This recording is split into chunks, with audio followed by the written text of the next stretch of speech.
Hi everyone, it's Caitlin and welcome back to Your Financial Journey.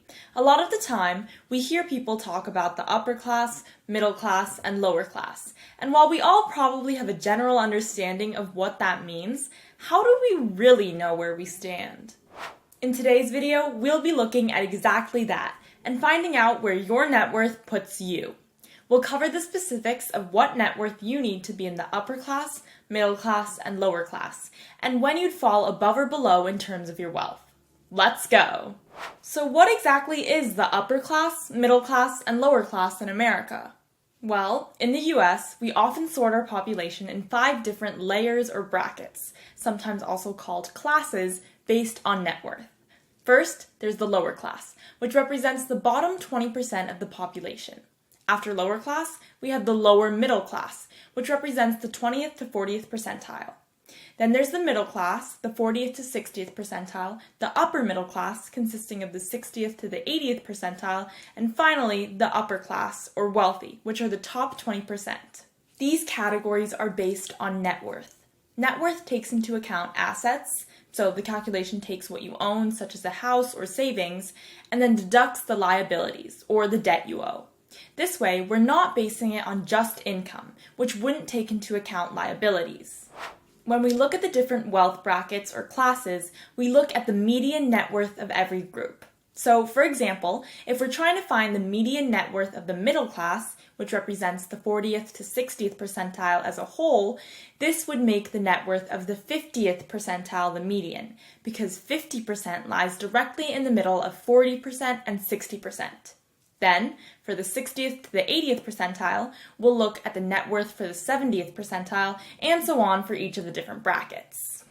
Of course, someone in the top 10% won't have the same net worth as someone in the top 1%, and they have even less than a billionaire in the top 0.01%, but they're all grouped together in the top 20% for purposes of this video, and all 3 of them would be considered upper class despite not necessarily having the same net worth, which is worth mentioning when we look at the numbers. Now, lastly, before we do actually go into the numbers, it's nice to keep in mind that the median net worth in the entirety of the United States is around $192,700. The median net worth is the number that divides the population in 2 halves. In other words, the wealth number where exactly half of Americans have more and half of Americans have less. In comparison to median net worth, average net worth is calculated in a way where the entire total wealth in the US is added up, and then simply divided by the total population number. But with this simple average, those with crazy high net worth numbers, such as Jeff Bezos or Bill Gates, can significantly add to the average and skew the results. America's average net worth is around $1,060,000. So, as you can see, much higher than the median net worth of $192,700 that I mentioned before. Because in real life, the wealth of the few billionaires isn't really spread around that much. And that's why median net worth is generally considered more accurate than average net worth for understanding wealth and social divisions, and why we'll be focusing on the median net worth when sorting our categories today. So, let's start with our first grouping, the lower class.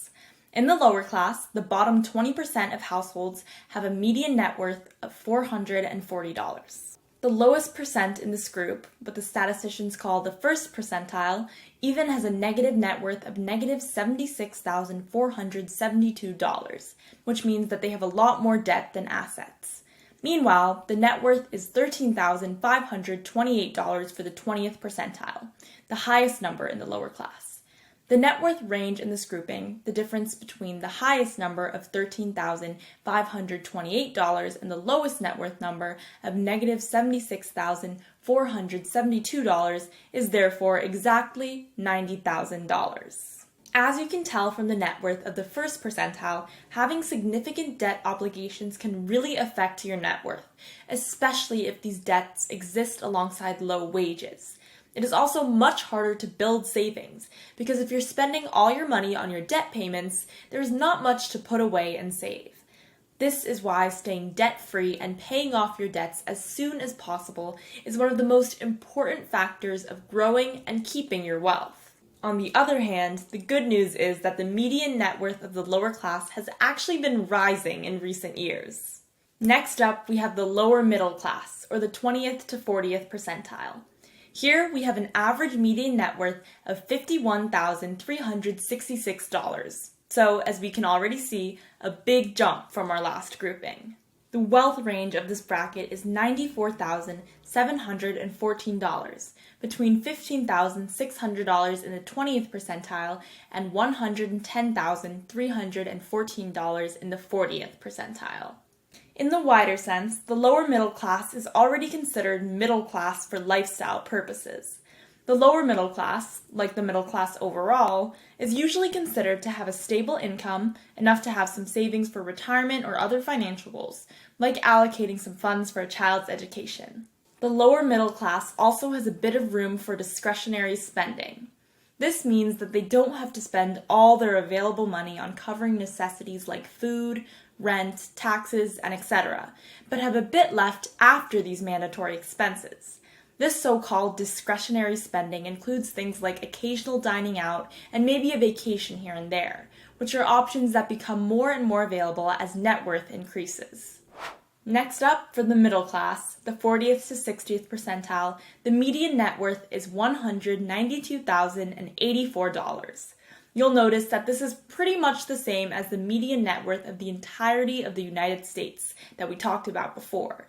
And this is not a coincidence, but comes from the fact that the median net worth of the middle class is 50%, right in the middle of all Americans. The lowest net worth for a person to be considered middle class in this study is $117,810, and the highest net worth for this grouping is $312,622, meaning that the range for the middle class is $194,812.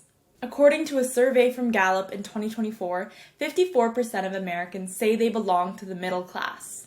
When determining their own socioeconomic class, most people don't only think about net worth or even income, but take into account other factors like education, location, and family history, and maybe also a certain sense of belonging. So even if someone's net worth alone would put them above or below, someone can still feel middle class.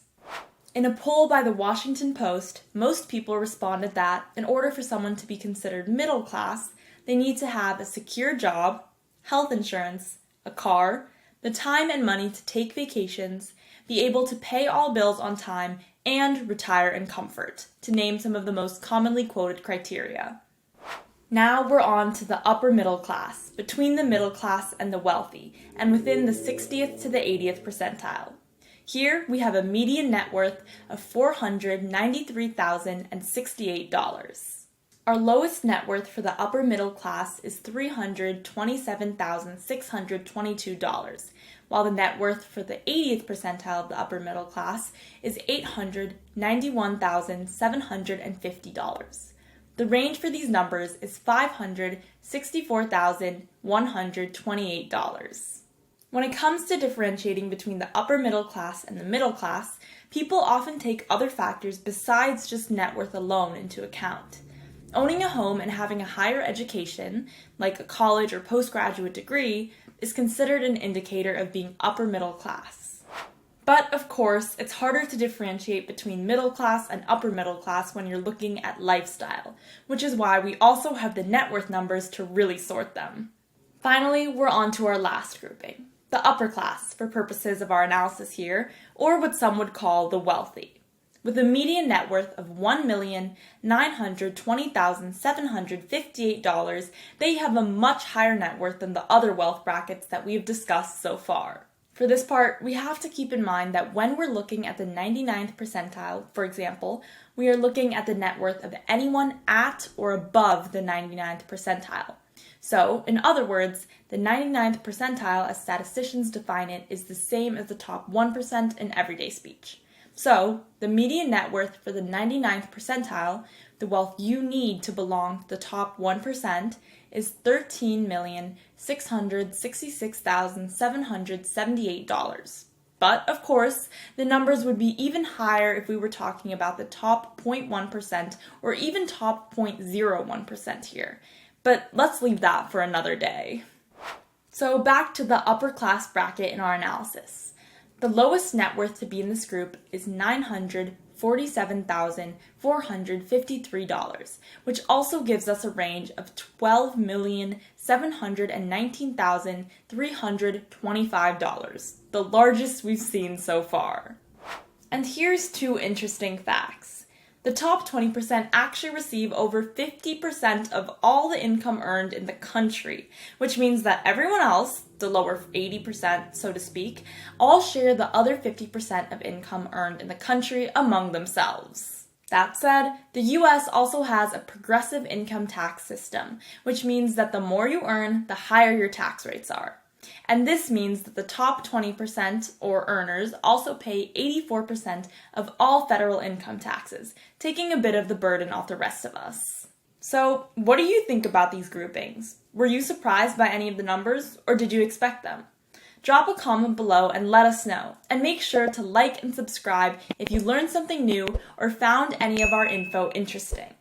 And check out this video here if you want a deeper dive into how many Americans really have $1 million. Thanks for watching, and we'll see you again next time.